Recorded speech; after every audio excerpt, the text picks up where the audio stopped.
মানিকগঞ্জের সিঙ্গাইরের ফোর্ডনগর দক্ষিণপাড়া গ্রামের বাবুল হোসেন 18 বছর আগে মাত্র 2 বিঘা জমি নিয়ে শুরু করেছিলেন ফুল চাষ। এখন 25 বিঘা জমিতে চাষ করছেন গোলাপ, চন্দ্রমল্লিকা, জিপসি ফুল। এতে একদিকে যেমন স্বাবলম্বী হয়েছেন, তেমনি কর্মসংস্থান তৈরি করেছেন আরও অনেকের।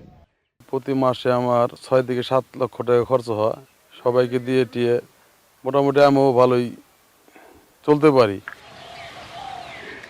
বাবুলের মতোই বাণিজ্যিকভাবে ফুল চাষ করছেন উপজেলার 20 থেকে 25 জন কৃষক।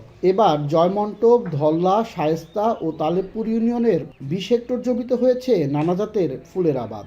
রাজধানী কাছে হওয়ায় পরিবহন খরচ কম ও সহজে বিক্রির সুবিধায় ভালো দাম পাওয়ার আশা বাগানীদের।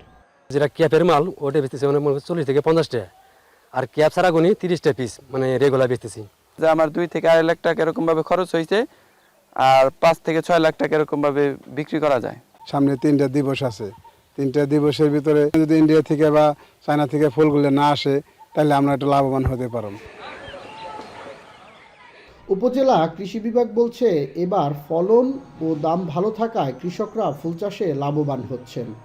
ভালোবাসা দিবস 1 ফাল্গুন, 21 ফেব্রুয়ারি এবং 26 মার্চ এই উপলক্ষে কৃষকরা এখন মাঠে অনেক ব্যস্ত সময় পার করতেছে। আশা করি যে সিঙ্গাইর থেকে এই যে 3টা দিবস অন্যান্য বারের মধ্যে সিঙ্গাইর থেকে 2 থেকে 2.5 কোটি টাকার মতো ফুল বিক্রি হবে। অন্যান্য ফসলের পাশাপাশি সিঙ্গাইরে দ্রুত জনপ্রিয় হয়ে উঠছে বাণিজ্যিক ফুল চাষ। বাজার স্থিতিশীল থাকলে শুধু ফেব্রুয়ারি মাসেই 2.5 কোটি টাকার ফুল বিক্রির আশা চাষিদের। আসাদ জামান, এখন মানিকগঞ্জ। শিয়া বাটার ও ভিটামিন ই সমৃদ্ধ lily glam beauty soap. Lily, always beautiful.